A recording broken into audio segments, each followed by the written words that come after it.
Assalamualaikum warahmatullahi wabarakatuh. Alhamdulillahirrahmanirrahim. Oke, hari ini kita lanjut ke pertemuan ketiga. Hari ini kita akan membahas tentang metode pengembangan sistem informasi. Nah, kemarin kita sudah membahas tentang gimana sih konsepnya sistem informasi. Kali ini kita akan membahas tentang kalau sudah ada sistem informasi, cara mengembangkannya itu gimana sih?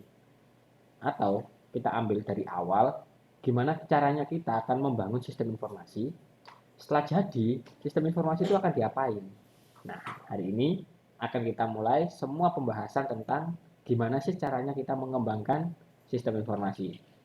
Nah, metode yang sering digunakan dalam metode pengembangan sistem informasi adalah SDLC, System Development Life Cycle atau Software Development Life Cycle. Apa aja yang ada di dalam SDLC? Secara gambaran, di situ kita akan membahas proses mulai dari planning, kemudian proses developnya, sampai gimana kita akan meluncur sistem informasi tersebut. Mulai tata caranya, apa aja yang harus dipersiapkan, melibatkan siapa aja, semua sudah dibahas dalam satu sistem SDLC. Dalam satu sistem tersebut akan banyak isinya, akan banyak macamnya. Secara garis besar semuanya memiliki cara kerja yang sama, tinggal prosesnya yang agak sedikit berbeda. Model SDLC itu banyak sekali. Di sini kita akan membahas 3 model yang paling sering digunakan dan yang paling umum. Model yang pertama adalah waterfall atau air terjun, di mana prosesnya mengalir dari atas sampai ke bawah. Kemudian ada prototype. Prototype itu nanti gimana sih proses jalannya alurnya itu, sama spiral. Nah, yang paling sering digunakan nanti di sini adalah spiral model. Oke, sekarang kita bahas satu-satu tiap-tiap model. Yang pertama adalah waterfall model. Waterfall model merupakan model yang paling simpel dan paling sering digunakan. Di sini langkah-langkahnya ada beberapa cara. Yang pertama adalah requirement, kemudian desain, coding, testing, training, sama operasional. Pada saat requirement di sini user atau development mereka akan membahas satu sistem yang ingin dikerjakan, yang ingin dikembangkan, kemudian akan dilanjut dengan gimana sih mendesain sistem tersebut, gimana alurnya, gimana prosesnya akan didesain. Selanjutnya kalau sudah ada alur yang sudah ditentukan, tinggal lanjut ke proses coding atau pembuatan programnya. Nah, sebelumnya di proses desain itu sudah ditentukan mau menggunakan program berbasis apa, prosesnya seperti apa sudah ditentukan, tinggal di coding itu sudah langsung sesuai yang didesainnya. Setelah semua selesai, yang pasti ada testing. Jadi di sini kita proses testingnya dilanjutkan kemudian ke trainingnya. Kalau sudah testing sudah selesai, sudah dapat errornya apa, sudah diperbaiki, sudah fix, maka dilakukan training. Training dilakukan terhadap user yang apa namanya, terhadap user yang menginginkan software tersebut, yang merequest software tersebut dilakukan training gimana sih operasionalnya, gimana sih prosesnya sampai nanti tahap di operasional atau di serah terima. Nah, setelah ini akan kita bahas lebih detail gimana sih masing-masing prosesnya. Oke, tahap yang pertama adalah requirement system. Jadi, di sini yang merupakan tahap yang paling penting, gimana sih seorang developer atau satu perusahaan develop, dia harus bisa berkomunikasi dengan klien yang memesan jasanya. Di sini tahap pertama adalah perkenalan, kemudian konsep sistem apa sih yang diinginkan, gambaran sistemnya itu seperti apa, mintanya seperti apa, kemudian pengennya itu sistem apa, contoh sistem akademik. Sistem akademik itu seperti apa sih, yang dibutuhkan di dalamnya itu apa aja, bisa nyimpen data berapa, kemudian yang nggak kalah penting adalah alur sistemnya. Alur sistemnya seperti apa? Alur sistemnya harus jelas, mulai nanti mahasiswa itu daftar, kemudian mahasiswa itu jadi mahasiswa ya, kemudian nanti proses mata kuliah, mendapatkan nilai, kemudian lanjut ke semester selanjutnya, itu semua harus sudah dijelaskan di sistem tersebut. Nah, setelah itu nanti di sini juga harus dijelaskan data apa yang diolah. Kalau contohnya di sistem akademik, maka yang diolah adalah data akademik, data mahasiswa, data dosen, data nilai, reportnya, IPK-nya berapa, per semester berapa, kemudian tagihan dan lain-lain nanti di sistem akademik. Yang nggak kalah pentingnya di sini adalah hak akses. Hak akses menentukan di sini. Jadi sistem itu diakses berapa banyak orang. Kemudian siapa aja yang boleh akses. Harus ada tingkatan-tingkatannya. Contoh, kalau di sistem akademik itu tingkatan paling rendah ada di mahasiswa sama dosen. Di atasnya sini nanti apa? Ada kaprodi. Jadi kaprodi bisa melihat aktivitas dosen sama aktivitas mahasiswa. Mahasiswa nggak bisa melihat aktivitasnya kaprodi. Semakin naik nggak bisa, tapi semakin turun bisa. Di atasnya kaprodi ada dekan. Nah, dekan dan lain-lain nanti di atasnya ada siapa? Ada rektor. Nah, di atasnya lagi semua di sini yang ngatur semua ini ada administrator. Jadi administrator itu di sini bertingkat sebagai dewa. Cuman administrator nggak boleh mencampuri urusan yang ada di dalam sini. Nah, seperti itu. Maka di sini hak aksesnya harus jelas. Mahasiswa hanya boleh ngapain, hanya boleh akses menu apa aja. Dosen hanya boleh akses apa aja. Kaprodi bagiannya di mana aksesnya, seperti itu. Harus dijelaskan secara detail. Kemudian yang nggak kalah penting adalah kebijakan sistem. Jadi aturan di sistemnya itu seperti apa sih? Contoh yang simpel, kita waktu KRS-an dengan IPK sekian kita boleh ngambil berapa SKS, seperti itu. Itu harus dijelaskan secara detail. Jangan sampai begitu sudah dijelaskan, kemudian nanti secara sistem itu nggak sesuai. Ada sistem error atau apa itu nanti diselesaikan di tahap selanjutnya. Yang jelas semua konsep alur ini harus diselesaikan di requirement. Jadi di sini semua harus diselesaikan sama klien. Sama klien jelas, kemudian di sini harus ada dokumen berita berupa berita acara gitu ya, tanda tangan dari developnya sama kliennya. Tanda tangan jelas di sini, permintaannya apa aja ini ditulis detail. Dari sini baru kita bisa melanjutkan ke tahap selanjutnya. Nah, tahap selanjutnya adalah arsitektur desain. Di sini merupakan tahap yang kedua dalam proses develop. Jadi yang perlu diperhatikan di sini adalah analisis kebutuhan sistem. Setelah diketahui, setelah dari hasil berita acara sama klien, di sini kita bisa tahu kira-kira analisisnya kebutuhannya apa aja sih. Contoh kayak tadi ya, sistem akademik itu diakses berapa orang? 3.000 orang, 10.000, atau berapa orang? Jutaan, diakses berbarengan atau gimana? Di situ menentukan kira-kira sistem ini butuh resource berapa besar? Server, kemudian karena ini online maka perlu web via berbasis web, kemudian karena yang akses apa berbarengan sama sistem keuangan berarti perlu dengan bank dan lain-lain, itu harus disesuaikan kebutuhan sistemnya. Jangan sampai begitu sudah dibuatkan, ternyata akses usernya itu lebih banyak daripada requirement-nya. Maka sistem itu harus di redesign ulang. Makanya di sini kebutuhan sistem harus jelas. Servernya pakai versi berapa, pakai Ubuntu atau pakai apa namanya virtual atau yang lain nanti ditentukan. Kemudian di sini yang nggak kalah penting di desain adalah membuat gambaran sistem.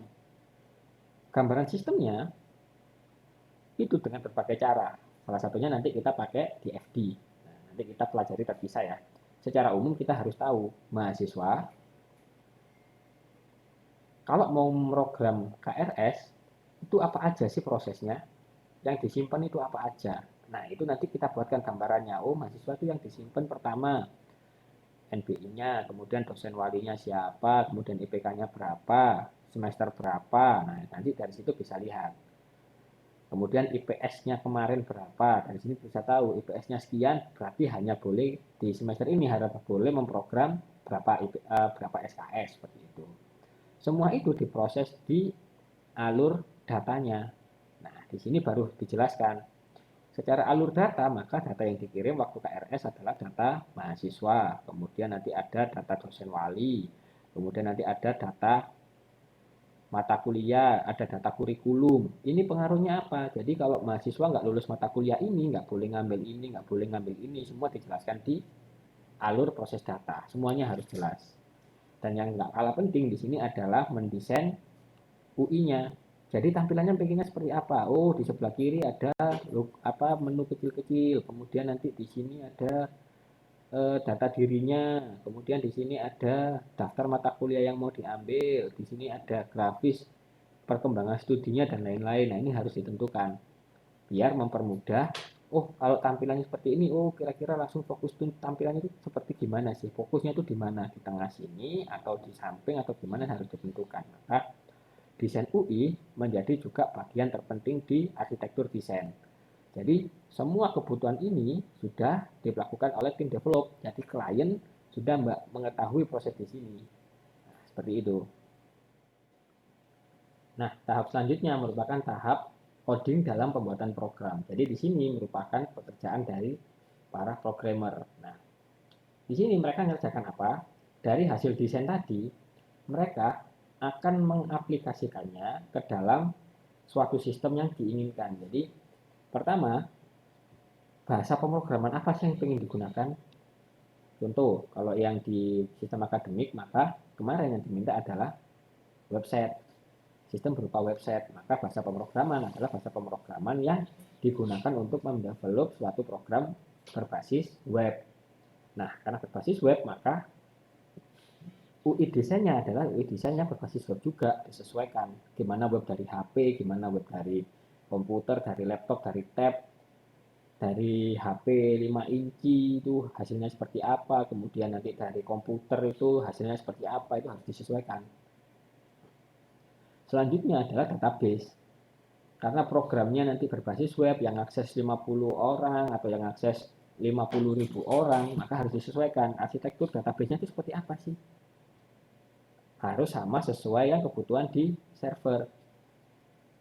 Pemrograman yang benar adalah database antara server sama front end harus terpisah. Jadi database menyimpan semua data ya, database, semua data, kemudian nanti ada uploadan, gambar, tugas, dan lain-lain. Front end hanya berisi skrip pemrograman ini. Ini ditampil di front end. Jadi ada server terpisah untuk menangani ini. Fungsinya untuk apa? Kita akan membedakan proses yang ada di sini sama yang di sini. Jadi kalau full proses di sini, maka di sini nggak terganggu, maka nggak akan putus. Nah, di sini server development harus bisa mengetahui kira-kira dari kebutuhan yang sudah disebutkan tadi, server yang dibutuhkan itu seperti apa sih? Kemudian prosesnya seperti apa? Yang perlu dibagi apa aja? Yang perlu diinstal, yang perlu disesuaikan itu apa aja? Nah, itu kebutuhan yang di coding program. Jadi di sini nggak harus disesuaikan sama satu orang, nggak harus dikerjakan sama satu orang programmer. Enggak, bisa sama UI desain. Jadi orang yang buat desain tampilan sama yang membuat back end-nya itu skripnya berbeda. Orang yang mengatur server sama mengatur database-nya nanti berbeda. Nah, di sini bisa diatur. Jadi semua program di SDLC nggak harus dikerjakan sama satu orang. Nah, tahap selanjutnya setelah kita membuat programnya jadi, maka dilakukan testing software. Nah, testing di sini dilakukan oleh pihak development dengan melibatkan beberapa unsur atau beberapa model tes. Yang pertama adalah sistem testing. Sistem testing itu diketahui untuk menemukan bug yang ada di secara proses sistem tersebut. Jadi contoh waktu nyimpen kemudian yang nggak kesimpan ada beberapa data yang nggak kesimpan, kemudian waktu ngupload datanya nggak keupload, itu dilakukan secara proses sistemnya. Jadi sistemnya harus benar-benar jalan sesuai alur yang ditentukan. Itu sistem testing.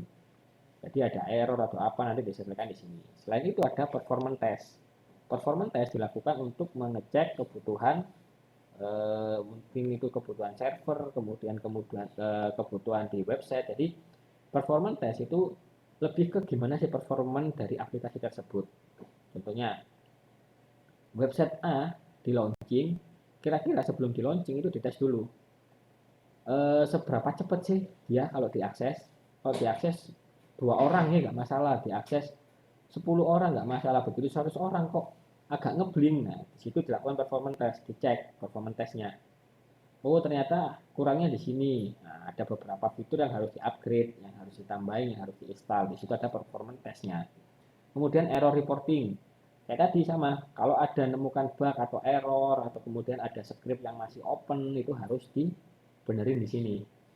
Kemudian kita buka ini, oh muncul pesan error. Oh pesan errornya itu ternyata error sistem. Harusnya kalau ada kesalahan mungkin nomor telepon gitu ya harus ditentukan, sudah ditentukan dari awal nomor telepon, datanya harus berisi angka 08 berapa berapa berapa. Nggak boleh pakai plus 62 berapa, nggak boleh ditentukan. Ternyata begitu ditentukan di sini yang nggak boleh Contohnya nggak boleh nih ya, ini yang nggak boleh ya. Yang nggak boleh plus 62. Begitu kita ngisikan plus 62 ada error. Errornya kalau secara sistem itu ya error sistem, error input, error your input access type dan lain-lain gitu ya. Nah, di situ kan harusnya nggak boleh seperti itu. Kalau error dibuat satu pesan jendela error gitu ya. Mohon mohon isikan field tersebut dengan angka 0 sampai gini gini gini plus itu tidak diperbolehkan. Nah, jadi error reporting di sini tujuannya adalah mengconvert yang sebelumnya error berupa data script bisa dikonvert ke kata atau yang lebih bahasa manusiawi seperti itu. Kemudian ada stress test. Jadi stress testing itu gimana sih kita ngecek ke tes aplikasi itu seolah-olah bukan manusia yang mengoperasikan. Contoh, biasanya kalau kita inputan itu kan kita ngetikannya pelan-pelan. Langsung kalau kita input, kita ketikan ngawur gitu. Dengan banyak, dengan cepat, dengan ya tempo yang cepat sekali gimana lah. Dari situ nanti kita bisa tahu, oh kira-kira kalau orang-orang yang cara mengerjakannya itu nggak benar, itu hasilnya seperti ini, itu stress test. Kemudian ada pen test, penerasan test. Jadi setelah semua selesai, sudah benar semua, tinggal kita cek dari segi keamanannya. Dicoba, kita melibatkan beberapa instansi ya, mungkin kalau di sini ada yang dari teman-teman hacking, bisa dikasih stress test, dicari lubangnya di mana, error scriptnya di mana, kira-kira yang menjadi hole, yang menjadi tempat bisa masuknya serangan itu dari mana, itu dilakukan pen test. Dari sini kita bisa tahu, oh ternyata script ini itu mengandung bahaya, oh script ini tuh aman, oh ternyata scriptnya sudah aman semua, lupa di servernya ada yang belum disetting. Nah ini harus dibenarkan semua. Jadi sebelum launching semua ini harus diselesaikan sama developnya. Seperti itu. Nah, setelah dilakukan tes, maka selanjutnya kalau sudah clear semua adalah proses ke training. Jadi, user yang order program tersebut dilakukan proses training. Mereka kan belum tahu gimana sih memasukkan sistem tersebut, gimana sih mengisi datanya, maka dilakukan proses training. Training di sini melibatkan beberapa orang. Nah, salah satunya adalah gimana sih prosedur cara menjalankan sistem tersebut. Nah, kan setiap orang kan punya, setiap develop punya caranya. Prosedurnya adalah yang pertama harus diisikan adalah data referensi contohnya. Jadi harus ada data ini dulu, kemudian data ini itu ternyata nyambung ke sini itu harus dijelaskan dan harus di training. Nah, selain itu adalah kita tes secara hak akses. Di training secara hak akses. Jadi sebagai mahasiswa maka yang di training adalah mahasiswa, sebagai dosen yang di training dosen. Jadi mereka harus mengetahui apa sih tugasnya di sistem tersebut sesuai hak akses yang diberikan. Jadi sebagai rektor bisa tahu, oh kira-kira dari fakultas ini tuh paling banyak IPK-nya sekian. Oh ternyata lebih turun, lebih naik, mahasiswanya aktif, enggak itu bisa tahu itu dari pembagian hak akses. Jadi apa yang diisikan di user-user semuanya ini maka akan menjadi report dan menjadi kebutuhan di masing-masing hak akses tersebut. Nah, kemudian ternyata setelah jalan, kemudian ada penyesuaian sistem. Oh, ternyata setelah di training, oh cara inputkannya ini nggak sesuai, harusnya seperti ini geser ke sini. Nah, dari sini maka semua akan bisa dicatat, kemudian dilakukan dalam bentuk dokumen ya, dilaporkan. Biasanya kita itu ada namanya user assessment test. Di sini merupakan training, yang di training siapa, isinya apa, kemudian yang diprotes itu menu yang mana nanti di sini dituliskan secara detail. Pengennya seperti apa itu disesuaikan selama masih tidak jauh sama yang kebutuhan waktu requirement test. Ini masih bisa ditangani. Kemudian ada uji coba dinamis, merupakan uji coba ya kita standar aja jalan, kemudian nanti eh, kemudian nanti setelah jalan, setelah training selesai, maka mereka nyoba-nyoba sendiri.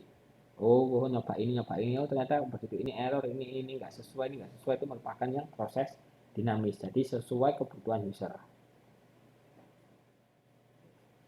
Nah, tahap terakhir dalam waterfall merupakan tahap operasional sistem. Jadi di sini user sama development melakukan serah terima aplikasi. Jadi aplikasi yang sudah di-develop dianggap selesai, maka dilakukan serah terima. Nah, di sini selanjutnya adalah melakukan operasional sistem. Jadi selama operasional itu kita awasi, dari development harus diawasi, dikasih batas waktu maintenance. Jadi di sini ya, selama operasional itu ada maintenance-nya, mungkin bisa dikasih 1 bulan, 1 tahun, atau 3 tahun secara bertahap. Pertama mungkin kalau ada error langsung diperbaiki, kemudian nanti dalam waktu 1 tahun, kemudian nanti ada perbaikan apapun, nanti bisa buatkan satu kontrak baru. Kira-kira prosesnya akan gimana? Bakal di-upgrade atau seperti apa? Nah, kesesuaian itu yang belum bisa berjalan secara dinamis di waterfall. Kalau di waterfall di akhir ya udah dianggap selesai kan. Maka kalau pengen kembali ke awal diperlukan kontrak baru lagi untuk memproses aplikasi ini, mendevelop dari awal atau melanjutkan. Nah, ini di kelemahan dari waterfall. Nah, pada model yang kedua, selain tadi waterfall, di sini ada prototype. Secara alur sama. Jadi di sini ada requirement, kemudian ada development, kemudian ada testing sama release. Secara detail itu sama. Perbedaannya adalah ada di sini. Di prototype, sebelum mereka itu punya gambaran, mereka di sini ya. Jadi awal itu mereka punya gambaran pengen aplikasinya itu seperti apa. Di sini kita punya prototype system. Jadi kita punya satu sistem yang sudah jadi bisa dijadikan gambaran. Oh, kira-kira dari sesuai kebutuhan ini, gambaran sistemnya itu seperti ini. Prosesnya seperti ini sudah ada. Kita sudah ada. Kita sudah kasih contoh. Oh iya, gini. Kita evaluasi tambahnya apa-apa. Setelah ini semua selesai, maka user bisa langsung approval. Oke, kita setuju dengan contoh yang sudah dibuatkan tadi. Ini contohnya Anda setuju. Maka development tinggal melanjutkan membuat sistem ini sesuai kebutuhan user. Maka di sini lebih mudah dilakukan tes dan lain-lain. Tapi syaratnya kita harus punya satu sistem yang untuk dijadikan contoh. Kalau di developer besar ini nggak masalah, sudah pasti sudah banyak contoh yang dikerjakan, tinggal kita presentasikan aja. Tapi kalau yang belum pernah, maka kita harus membuat satu sistem. Jadi kita harus develop awal dulu buat uji coba, baru ke tahap selanjutnya. Jadi di sini ada plus minusnya. Plusnya kalau untuk yang besar kita sudah ada contoh. Kita tinggal ngembangin dari contoh yang sudah ada. Tapi kalau yang memang belum pernah, jadi kita harus membuat contohnya dulu, collect contohnya dulu, baru bisa proses ke tahap selanjutnya. Nah, model yang ketiga adalah spiral. Di sini merupakan model yang paling kompleks. Jadi di sini merupakan pekerjaan-pekerjaan yang dilakukan oleh Microsoft, Google, dan lain-lain. Nah, di sini proses yang pertama adalah dimulai dari yang konsep requirement di sini ya, yang paling kecil, kemudian nanti dilanjutkan oleh tim yang selanjutnya ke konsep operasional, ke konsep requirement, sampai nanti ada risk management. Kemudian nanti dia punya prototype. Nah, setelah prototype dia rilis kemudian requirement lagi, nah, sampai development. Nah, di sini dia muter terus sampai itu program jadi. Program itu jadi ya, contohnya di Office gitu ya. Office 2013 selesai. Nah, setelah selesai kan jalan. Kira-kira beberapa tahun ke depan ada perkembangan nggak sih di Office? Nah, kalau ada perkembangan, prosesnya seperti apa? Sama. Dia di sini requirement lagi, tes analisis lagi, collect lagi datanya. Jadi nanti beberapa tahun ke depan akan rilis lagi Office 2016. Nah, seperti itu. Makanya dia tuh prosesnya nggak bisa berhenti. Dia proses muter terus sampai semua yang sudah di sini sudah dilakukan. Sampai itu benar-benar Office nggak dipakai lagi. Tapi kalau masih dipakai, maka di situ pasti muter terus di sini, spiral model. Nggak bakal berhenti. Jadi mulai dari yang Office keluaran pertama sampai yang terbaru di 2019, semua pasti jalan dan semua saling berhubungan. Kalau nggak ada yang lama, nggak mungkin ada yang baru. Di sini konsepnya secara spiral. Nah, selain tiga tadi, di sini selain SLDC, yang paling sering digunakan adalah Agile Model. Jadi Agile Model metodologinya sama. Dia mengembangkan dari beberapa proses tadi lebih simpel dan menjadi spiral. Jadi di sini bukan spiral lagi, malah mereka kompleks. Mereka prosesnya muter. Jadi yang pertama di sini ada evaluasi. Evaluasi kayak yang awal tadi ya, dia requirement system. Pengen membuat sistem seperti apa, kemudian nanti kalau udah selesai maka diproses. Sugestinya itu apa, improve-nya, ada tambahan apa-apa diproses sama tim sendiri. Setelah itu ada tim aplikasi desain, mereka akan mendesain, kemudian langsung di sini bersama-sama klien ya. Jadi kliennya pengennya gini, langsung ditunjukkan hasilnya desainnya gini, desain gini dan lain-lain, sampai ke application. Jadi aplikasinya udah jadi. Kemudian dilakukan monitoring. Nah, setelah monitoring, ternyata di situ nanti ada upgrade, maka di sini muter terus. Yang paling sering digunakan adalah contohnya di mobile apps. Jadi contohnya ya di mobile apps, mungkin kita ambil salah satu, kita ambil Instagram. Pertama kali Instagram dikeluarkan, di situ banyak yang komen, oh tampilannya seperti ini. Kemudian nanti setelah jalan sudah selesai, pasti kan tiap periode dia ngupgrade, tapi ngupgrade-nya nggak rutin. Kalau Office rutin ya, per 3 tahun, Office 2013, 2016, 19, pasti kan ada per 3 tahun, per 3 tahun. Nah, kalau di Android enggak, di iOS enggak. Jadi kalau ada hal yang baru, kemudian hal yang dianggap penting dan fitur itu fitur yang diunggulkan, maka langsung disarankan untuk update. Kalau hanya bug-bug kecil-kecil biasanya jarang. Jadi kalau yang penting di situ programnya program kecil. Jadi contohnya kita develop Gojek. Gojek dari awal sampai sekarang tampilan aja, dari tampilan sudah berubah berapa kali. Berubah-berubah kan. Nah, berubahnya karena apa? Karena memang kurang bagus atau gimana? Enggak, ternyata kan menyesuaikan kebutuhan user. Oh, pertama kali fiturnya banyak. Kemudian, oh ternyata paling sering yang digunakan itu adalah GoRide. Kemudian sekarang akhir-akhir ini yang ramai itu apa sih? GoFood. Maka beberapa fitur-fitur itu nanti punya tambahan. Oh, GoFood itu ternyata nyambungnya ke UMKM. Oh, nyambungnya ke voucher makan. Oh, nyambungnya ke sini. Nah, itu nanti upgrade terus sampai akhir. Sampai sekarang masih jalan. Nah, di situ adalah pengembangan program sekarang. Jadi, semua bisa terlibat. Semua ada ukurannya di sini. Nggak harus semua ini dilakukan oleh programmer, tapi semua bisa menggunakan di sini, bisa join di sini. Di Agile model semua bisa join. Jadi nggak harus dari programmer. Evaluasi dilakukan oleh orang dari selain teknik bisa. Kemudian pengembangan dari analis, dari ekonomi, dari sistem informasi bisa, evaluasi sama, aplikasi konstruk sama, nggak harus dari satu program studi atau satu bidang ilmu, semua di sini bisa mengerjakan bareng-bareng. Nah, sebagai contoh, ini ya di tempat saya, di sini kalau ada klien yang request sistem informasi, mereka harus melalui proses sebagai berikut. Jadi di sini ada klien, kalau mereka request, ya kita request, mereka harus menemui satu orang.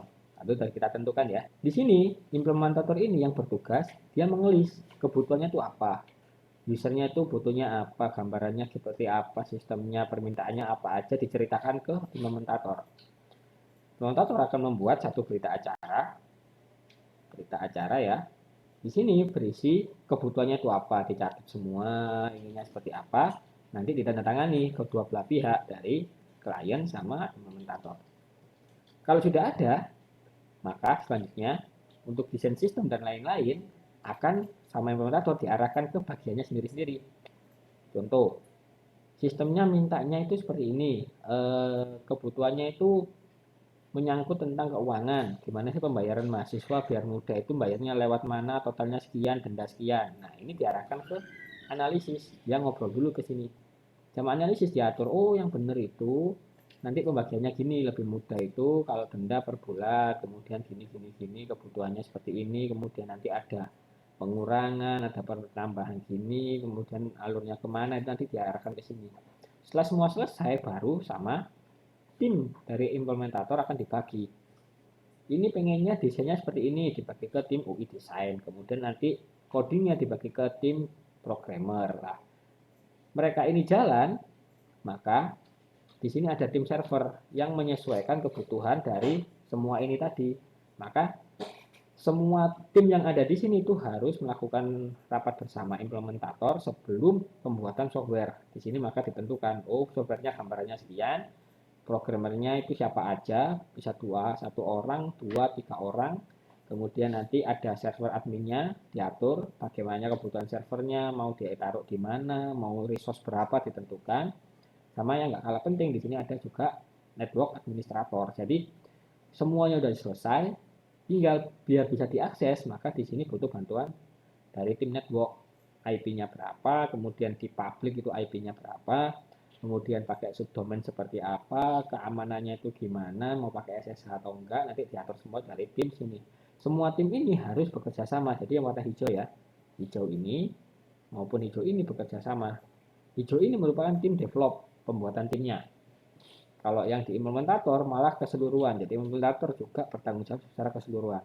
Setelah program ini semua jadi, maka langsung sama implementator dicoba. Yang mencoba trace errornya itu adalah implementatornya ini ya, yang mencoba error enggaknya. Jadi ada error atau apa dia yang mencoba. Oh, kemudian diselesaikan, oh ada error, tanya ke programmer. Kemudian, oh desainnya jelek, tanya ke UI. Oh nggak bisa diakses dari luar, tanya ke admin. Oh sistemnya error, nanti semua dicek di sini.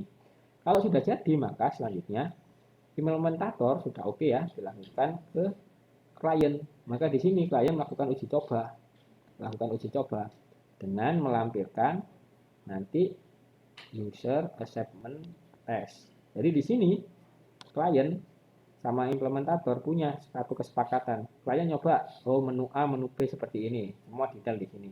Sampai di akhir ditentukan, kira-kira ada tambahan nggak dari yang sudah dibuat ini. Nah, meskipun ada tambahan atau enggak, nanti di sini ada tanda tangan. Jadi kalau ada tambahan sama klien nanti ada infonya di sini, tanda tangan ini siapa, pimpinan atau apa, kemudian implementatornya siapa yang membuat. Jadi di sini ada dua dokumen, ya, ada dua dokumen penting, ada dokumen sebelum sama sesudah.